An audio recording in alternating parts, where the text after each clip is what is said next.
예, 한판 브리핑 오마이뉴스의 곽우신 기자와 함께하겠습니다. 어서 오십시오. 네, 안녕하세요. 네, 그리고 진수희 전 장관님, 박성태 실장님, 어서 오십시오. 네, 안녕하세요. 안녕하세요. 자, 첫 번째 소식은 굉장히 좀 안타까운 소식으로 시작합니다. 어제 이제 큰 화재 사건이 있었는데 경기도 부천의 한 호텔에서 7분이 사망한 사건이 있었습니다. 네, 소방당국과 경찰에 따르면요, 사고가 난 건 어제 오후 7시 39분쯤 부천시 원미구 중동에 있는 한 호텔이었습니다. 9층짜리였는데요. 8층 객실에서 화재가 발생했다고 합니다. 사고는 이 건물 내부에 유독가스가 좀 빠르게 퍼지면서 인명피해가 더 커졌다라고 나오고 있는데요. 예. 2003년 준공된 이 호텔에는 객실에 스프링클러도 설치되어 있지 않은 것으로 확인이 됐습니다.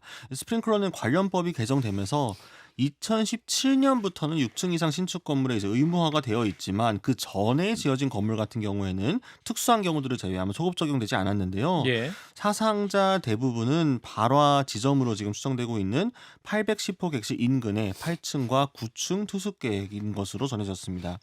화재 원인도 이제 아직 명확히 밝혀진 건 아니지만 소방 당국은 전기적 요인이 가장 유력한 것으로 보인다 이제 이렇게 설명했는데요. 예. 불이 나기 직전에 한 투숙객이 810호 객실에 들어갔다가 타는 냄새를 맡고 호텔 측에 객실을 바꿔달라 이렇게 요청을 했다고 합니다. 예. 그래서 이분은 실질적으로 좀 이제 다행히 이번 사고에서 화를 좀 면했는데요. 예. 화재 당시 이 810호는 투숙객 없이 비어 있었고요. 이 객실에서 시작한 불 자체는 호텔 전체로 번지지 않았지만 아까 말씀드린 것처럼 건물 내에 검은 연기가 가득 찼고 유독가스가 크게 영향을 미친 것으로 보입니다. 예. 자, 이번 또 사고의 논란 중에 하나가 이제 8층에 투숙객 2명이 호텔 외부 1층에 설치된 그 소방 에어매트로 뛰어내렸는데 숨졌다는 건데 어떤 상황이었던 겁니까? 네, 그러니까 이제 소방당국에 따르면요, 이제 화재 발생 당시 8층의 한 객실 창문에서 에어매트를 향해 뛰어내렸다가 숨진 남녀 2명 모두 이제 당시 왕관기를 사용할 수가 없었던 상황이라고 하는데요. 예. 먼저 낙하한 투숙객이 에어매트 우측 가장자리 쪽으로 떨어진 뒤에 음. 매트 전체가 세로 방향으로 뒤집혔다고 합니다. 뭐 이제 관련 현장 증언에 따르면 뭐 딱지가 뒤집힌 것처럼 뒤집혔다 뭐 이런 얘기도 나왔는데요. 예. 두 번째 투숙객도 모서리를 역시 향해 떨어지면서 변을 당한 것으로 알려졌습니다. 음. 이상동 부천소방서 화재 예방 과장은 현장 브리핑에서 처음에는 정상적으로 에어매트가 펼쳐져 있었는데 뛰어내린 뒤에 뒤집힌 것으로 파악이 됐다라고 했는데요. 음. 좀 관련 보도가 이어서 나오고 있는데 뒤집힌 이번 에어매트 18년 전인 2006년에 지급이 되었는데 사용 가능 기한은 7년이었다고 합니다. 2013년까지였던 셈인 거죠. 예. 이상민 행정안전부 장관도 화재 현장에서 에어매트가 뒤집힌 경위를 물으면서 잡아주는 사람이 없었느냐라고 물었는데 음. 당시 조선호 경기도 소방재난본부장은 인원이 부족해서 에어매트를 잡아주지는 못한 것으로 보고 있다 이렇게 답했습니다. 예. 이게 정말 안타까운 사건인데 일단 지금 들어온 뉴스로는 화재 원인이 에어컨에서 불똥에 떨어져서 그런 것이다라는 보도가 나오고 있네요. 일단 전문가 지금 이 시간 연결을 해서 화재 원인에 대한 분석을 좀 더 짚어보겠습니다. 우석대 소방방지학과의 고화성 교수를 연결합니다. 교수님 나와 계시죠? 네, 공화성입니다. 예. 자, 일단 불이 난 호텔에 모두 64개 객실이 있었고 화재 당일 27명이 투숙을 했습니다. 지금 화재 원인이 지금 언론에 나온 거는 에어컨에서 불똥이 튀었다. 뭐 이런 얘기가 있습니다. 교수님께 더 추가로 알고 계신 게 있을까요? 에어컨 같은 경우는 일반 선풍기에 예.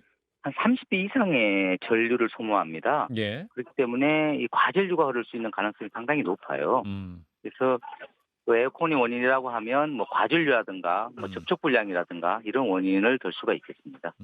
그렇군요. 그러면 그 에어컨에서 발생한 것이 이렇게 큰 규모 화재로 연결이 될 수도 있는 거네요, 그러면?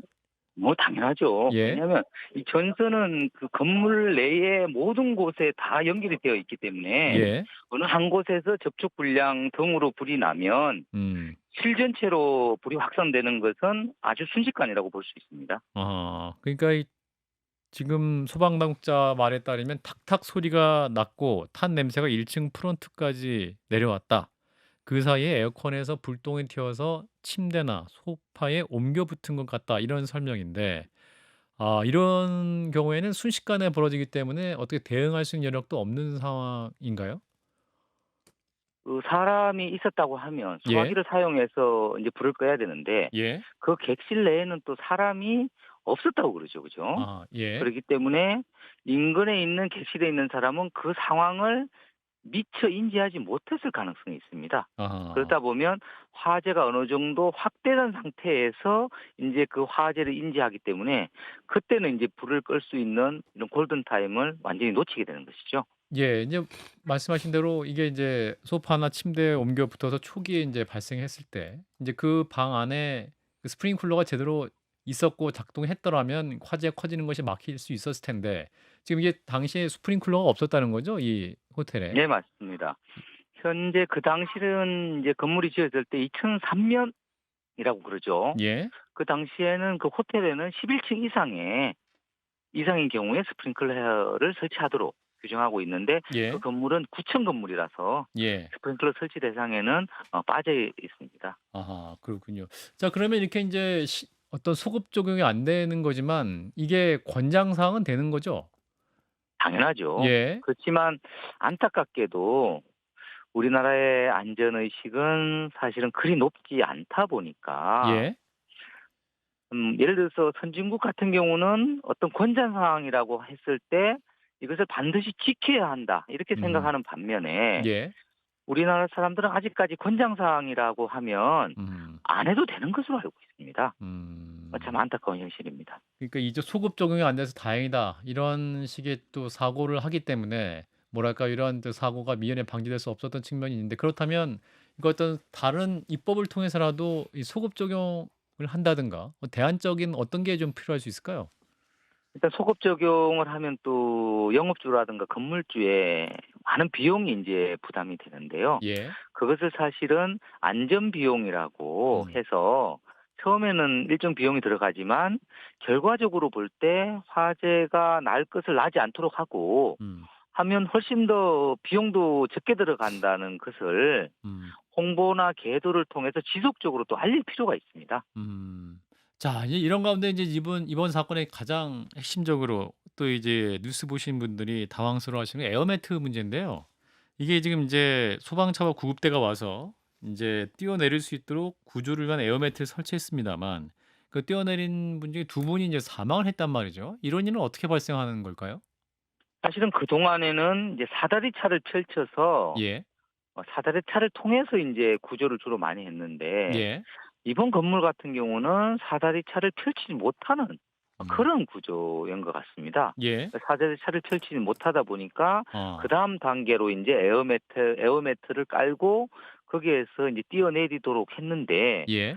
사실은 그동안 우리는 이 에어매트에 관한 사용법을 교육을 시킨 적이 없습니다. 아니 무슨 말씀이세요? 그러면 소방관들은 그 교육을 받지 않으세요? 당연히 받죠. 예. 소방관들은 교육을 받지만 예. 시민들이 아, 교육을 안 받았다는 시민들이. 거죠. 예. 아하.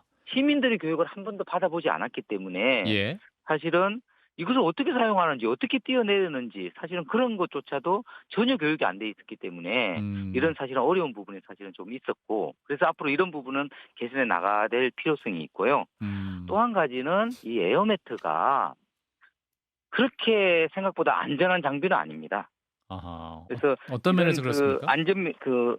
에어매트 그 규정에도 예.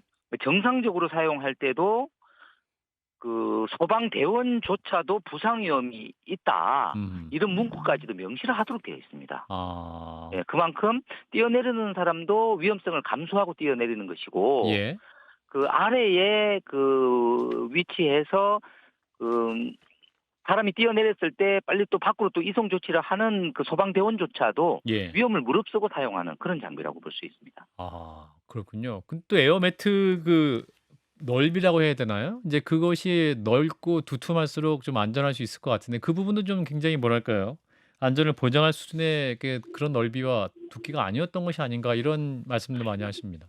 이번에 보니까 뭐 가로가 뭐 8m 정도 되고 예. 뭐 세로는 5m, 뭐 높이는 이제 한 3m 정도 된다고 그래요. 예. 근데 이제 그것을 8층에서 볼 때는 아. 얼마나 작게 보일 거냐 이거죠. 사실은. 예. 그 당시에 또 바람이라도 또 많이 불었다고 하면 예. 그것도 모서리가 아니고 가운데에 뛰어내려야 되는데 거의 음. 또 쉽지 않은 그런 또 문제점이 있을 수 있습니다. 예. 박 시장님과 진 장관님 추가 질문하실 게 있으시면? 아니 그러니까 그 소방대원 그 인원이 부족했다 그러는데 만약에 에어매트를 깔아고 누군가가 뛰어내리는 상황이면 거기 소방대원이 한 진짜 2명쯤이라도 있었으면 가장자리에 떨어졌을 때 얼른 빨리 이 구급차로 실었으면 이게 그러니까 에어매트가 튕겨지는 거를 좀 방지하면서 구급차로 옮겼으면 어땠을까 그런 아쉬움이 굉장히 남는데 그럼 에어매트 깔려진 상태에서 소방대원이 한 명도 없었다는 말씀인가요? 현장 상황을 정확히 보지 못해서 확인은 할 수는 없지만 예. 일단 에어매트를 설치해 놓고 나서 그 주위에 아마 틀림없이 소방대원이 있었을 것이라고 저는 판단이 됩니다. 예. 왜냐하면 사람이 뛰어내렸을 때 그 사람을 빨리 또 이송 조치를 해야 되기 때문에 그렇습니다. 예. 단지 이제 그것을 붙잡고 있지 않았다는 거에 대해서 문제를 삼는 것으로 보입니다. 전 잘 이해가 좀 안 되는 부분이 있는데 예. 모서리에 떨어졌어도 사실 거기에도 에어가 들어가 있잖아요. 네. 그런데 막 크게 상처 입었던 사람이 아니고 연기를 피해서 뛰어내린 건데 모서리에 떨어졌는데 2명이나 사망했다는 게 사실 쉽사리는 잘 이해가 안 돼요. 그 네. 모서리는 특히 더 위험한 그게 있나 아니면 재질이나 이런 면이 뭐 너무 딱딱하다거나 그런 게 있는지. 네. 일단은 그것을 정상적으로 사용하는 것은 중앙에 떨어져야지 충격 흡수가 가장 잘 되고요. 예. 모서리로 갈수록 그 충격 흡수되는 그 부분이 급격히 줄어듭니다. 예. 그리고 또 한 가지는 영상을 봤을 때 모서리에 떨어지고 나서 이제 충격이 덜 흡수된 상태에서 모서리에서 떨어지면서 1차 충격을 받고 밖으로 이것이 뒤집어지면서 밖으로 또 튕겨나간 것으로 보입니다. 예. 그래서 바닥에 떨어지면서 2차 충격에 의해서 사망을 하지 않았나 이런 안타까움이 있습니다. 예. 그러니까 그게 그래서 소방관이 옆에 바로 있다고 하더라도 예. 그 상황을 적시 대처하기는 그거는 쉽지 않았을 것이다 이렇게. 근데 아까 판단됩니다. 말씀이 이제 에어매트 사이즈가 7m에 5m에 두께가 3m 정도 되면 굉장한 크기인데 어쨌거나 그 모서리에 네. 떨어져서 그게 뒤집혀지면 그 에어매트의 무게도 상당했을 거로 짐작은 돼요. 바닥에 네. 떨어져서 그러니까 3m의 두께에서 떨어졌으면 그 바닥에 닿으면서 충격, 거기다 에어매트가 뒤집어지면서 에어매트의 무게까지도 그 감당을 해야 되는 이런 상황이 아니었을까 싶은데요. 아무튼 네, 그럴 수도 있습니다. 안타깝습니다. 그리고 또 한 가지 안타까운 것은 예. 원칙적으로는 에어매트에 한 사람이 뛰어내리면 예. 소방대원이 옆으로 빨리 에어매트 밖으로 이송 조치를 한 다음에 그때 또 안내에 의해서 뛰어내려야 되는데 아, 차례차례. 예. 예, 동시다발적으로 순식간에 뛰어내리다 보니까 또 뒤쪽 그 두 번째 뛰어내리신 분은 오히려 이게 매트가 뒤집어지면서 예. 그 모서리에 떨어지면서 더 큰 충격에 가해지지 않았나 이렇게 판단이 됩니다. 예. 뭐 정말 안타까운 사건이고 이 관련해서 또 이 안전 매뉴얼에 대한 점검, 또 시민도 이 부분에 좀 잘 숙지할 수 있는 그런 부분도 좀 필요해 보이네요. 네, 교수님 말씀 여기까지 듣겠습니다. 고맙습니다. 네. 네, 공화성 우석대 소방방지학과 교수였습니다. 예. 자, 피해 상황 함께 들으셨는데 짧게 한 말씀씩 들을까요? 먼저 박 실장님부터. 사실 뭐 불은 어디서든 날 수 있고 조심해야 되는데 통계상으로는 나잖아요. 근데 일단 뭐 스프링클러가 없다는 게 가장 안타까우고 인명피해가 커졌으니까 안타깝고 또 에어매트 보면 저희가 사실 뭐 영화나 드라마 같은 데서 보던 건데 이렇게 불완전한 거였나라는 게 듭니다. 그래서 여기에 대한 대책도 필요해 보입니다. 근데 이 에어매트가 또 10년, 그러니까 사용 기한보다도 10년이 더 지난 거라고 하잖아요. 그게 더 이 위험을 크게 했는지도 저는 살펴봐야 되고요. 늘 화재 나면 소방서 쪽에 이 예산 이야기가 많이 되잖아요. 그렇죠. 지급되는 이 장비도 너무 낡고 허접하고. 그러니까 저는 이 에어매트도 결국은 예산 부족으로 인해서 이 사용 기한보다 10년이나 더 지난 에어매트를 계속 쓰고 있다. 이거는 상당히 심각해 보여서 이 소방 관련한 예산부터 좀 챙겨야 되는 거 아닌가 싶습니다. 뭐 시민에 대해서 안전에 대한 의식보다 더 중요한 게 이제 그런 부분 아닌가 싶습니다. 예. 네, 여기까지 짚고요. 자, 국회 법사위로 가겠습니다. 오늘 또 열기가 뜨거웠다고 하는데 이 명품백 그 수수 사건과 관련해서 이제 무혐의 처리를 하는 것을 두고 여야 간의 치열한 공방전이 있었습니다. 야당의 공격 포인트는 뭐였습니까? 네, 민주당 의원들이 오늘 말 몇 가지 좀 옮겨드리면요. 일단 김승원 의원, 나도 판사 출신이지만 이라면서 배우자가 받은 것은 그냥 공직자가 받은 거라고 봐서 뇌물죄로 처벌한 경우가 수두룩하다 이렇게 강조를 했습니다. 그리고 예. 김건희 여사가 받은 게 명품백뿐이냐, 대통령이 좋아하는 술도 있지 않느냐 이제 이렇게 이야기를 했는데요. 또 이성윤 의원, 서울중앙지검장 출신이죠. 명품백 수사는 과정은 정의롭지 못했고 결과도 봐주기 수사로 끝났다 이렇게 꼬집었습니다. 예. 그리고 검찰은 살아있는 권력을 수사할 수 없는 폐지 대상이 되는 기관이 됐다라고 까지 비판했고요.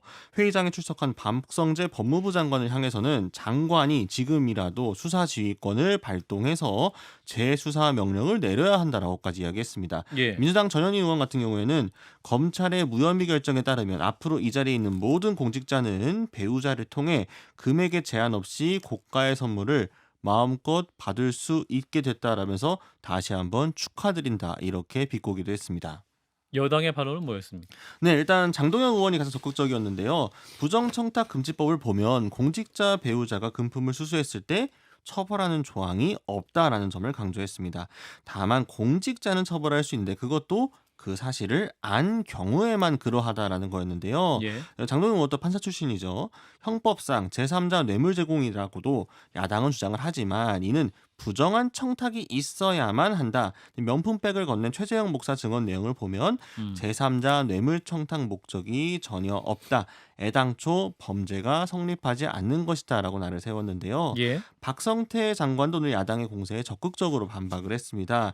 전현희 의원이 검찰이 김건희 여사를 무혐의로 결론 내린 거에 대해 어떻게 생각하냐 이렇게 묻자 규정이 없어 처벌할 수 없다면 국민권익위원장까지 하신 의원께서 입법을 해주셔야 한다.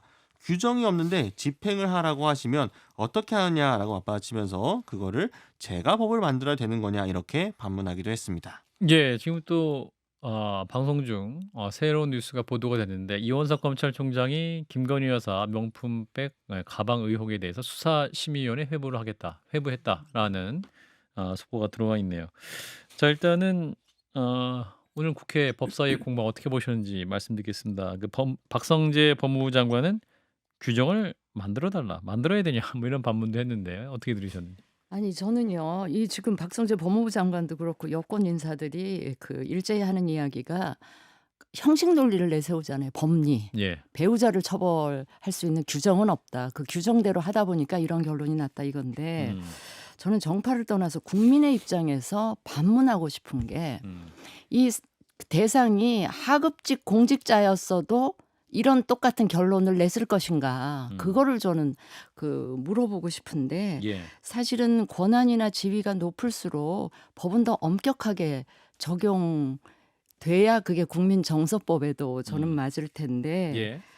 과연 이런 결론 그리고 이런 결론에 대해서 합리화를 하는 지금 이제 이 공직자들 장관부터 해가지고 이런 분들의 이 이야기가 과연 국민들한테 설득력이 있을까 뭐 그런 생각을 하게 됩니다.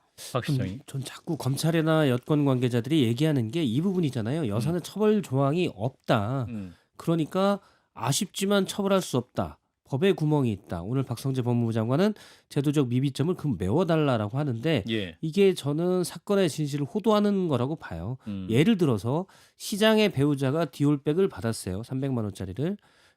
시장의 배우자는 처벌 조항이 없습니다.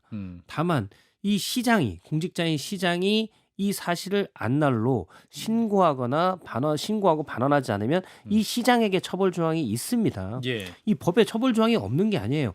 시장에 처벌 조항이 있고 이 사건의 경우에는 대통령에 대한 처벌 조항이 있습니다.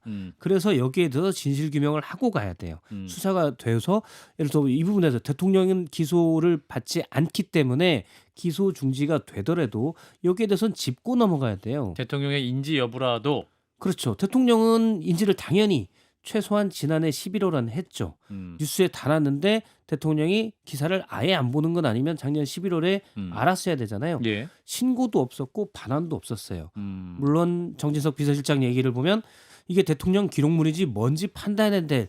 이런 얘기를 하는데 어쨌든 반환하든지 신고하든지 이게 됐어요. 전혀 안 이루어졌거든요. 예. 그러면 현실적으로 지금 대통령은 기소할 수 없어도 이 부분은 짚고 갔어야 되는 거죠. 그냥 여사 처벌 조항이 없으니 뭉개고 갈게라는 건 말이 안 되는 겁니다. 자, 그러면 여기 앞서 얘기한 대로 앞으로 모든 공직자의 배우자는 처벌 조항이 없으니 마음대로 받아도 된다. 이렇게 될 수밖에 해석이 안 되는 거여서 이건 안 맞는 거예요. 아니 예. 근데 오늘 권익위가 예. 그 내놓은 카드 뉴스를 보면 그걸 공식적으로 발표를 하고 있는 것 같아요. 예, 제가 추석 명절 청탁금지법 바로 알기 국민권익위에서 카드 뉴스 만든 걸 봤더니 직무와 관련 없는 공직자에게는 100만 원까지 선물이 가능하다. 그리고 공직자의 친족, 배우자에게는 금액 제한 없이 선물이 가능하다. 그 선물을 하라는 얘기예요. 뭐 어떻게 하라는 얘기예요. 예, 그게 근데 이제 금액 제한 없이 선물이 가능하다. 예, 직무 관련성이잖아요. 예, 대통령 배우자 정도 아니면 대부분 직무 관련성이 있습니다. 대통령 배우자 정도 돼야 직무 관련성이 없다고 판단되기 때문에 아하. 아무나 막 받으면 아, 안 그럼 돼요. 그 각주를 명확하게 달아야겠네요. 명확하게 해야죠. 예. 카드 뉴스만 보고 받았다간 큰일 납니다. 큰일 납니다, 여러분. 예. 박성태 실장님도 이 부분에 전문가이시기 때문에 큰일 나십니다, 여러분. 자, 그런데 지금 방금 전해드린 속보 이원석 총장의 수사심의위원회 회부 결정 어떻게 보시는지.